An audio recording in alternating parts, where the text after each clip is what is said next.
Hi, it's Monday Morning with Cheryl. I'm excited today. I haven't talked about this topic ever before, and I got the idea from, I heard about this book. Jessica Lahey, who wrote The Gift of Failure, recently wrote a book on addiction, and I heard her interviewed recently, and I thought it was really interesting information. Um, some of us are familiar with, but there's some here that I wasn't. So I did take a lot of notes that I will be referring to. But I really thought it was important to share this information.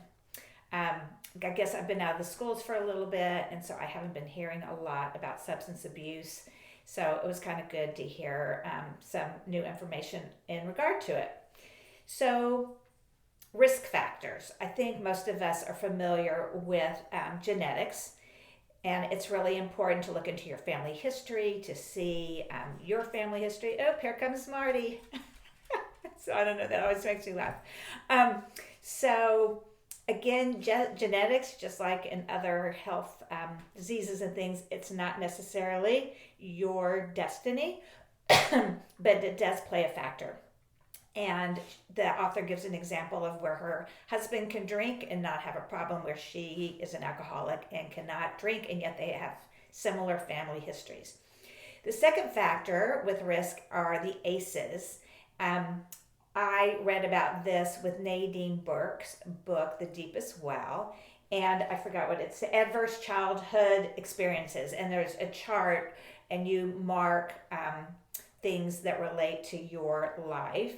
And it can be from divorce to sexual abuse, all sorts of things. And the higher your score, the more likely you are to have difficulties with substance abuse and other mental health issues. So, again, I know people in the social work field and therapists know all about this, but it was something new to me, I guess, about a year ago. So, those two things have a lot to do around substance abuse, risk factors, and also, substance abuse and mental health issues are directly tied together. So, that's something to think about. So, you want to understand your own risk. So, what do we do? One thing that we keep talking about, whether it's sex education, it doesn't matter what, is start talking about this at a very, very early age. As early as preschool, because middle school is when kids start experimenting, oftentimes with drugs. Vaping is really big now, so we want to really be attuned and to start thinking about that early. Again, you're already telling your kids not to eat Tide Pods. Why?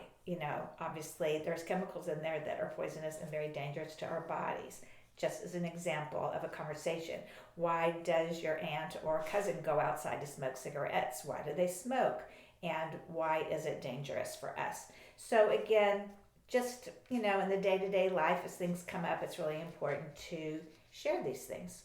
So you can start educating your child about medicines, prescriptions, why people can't take, like I can't take the same prescription as somebody else, and all those kind of factors and things to think about.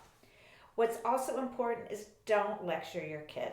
We all do that. We've all been lectured to, and it just isn't a great way to impart information. Instead, she said, come in through the back door or the side door. Bring it up in a different way where your child is open to the conversation. So, again, if you need more information on how to do that, I'm happy to share. The biggest thing is, why is this so important? And why it is so important is we have learned more and more about the brain. The adolescent brain is in its second most important developmental stage. There's a lot of plasticity there. So by taking any of these chemicals, it can really be damaging. She says it's not reversible.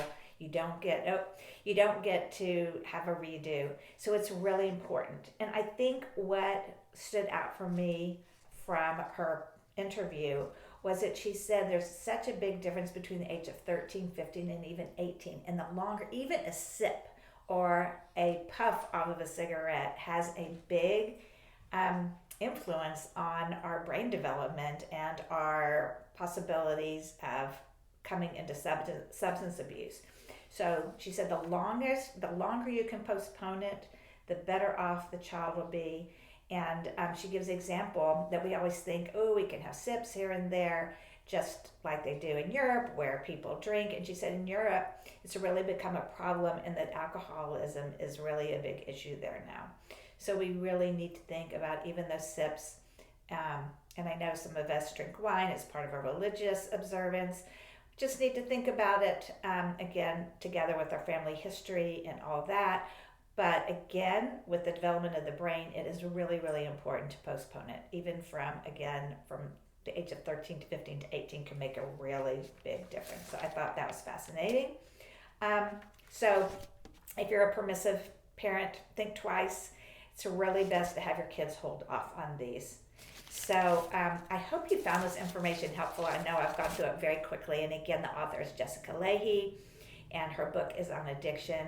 And I think the biggest takeaway is that adolescent brains are really in a major stage of development, one of the most important, and that we need to think twice about our children and trying different things, and they need to understand why it is dangerous and not healthy for them to partake.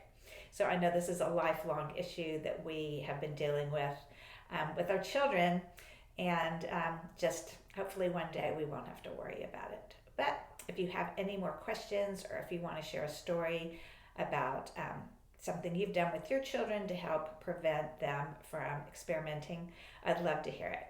So take care until next time.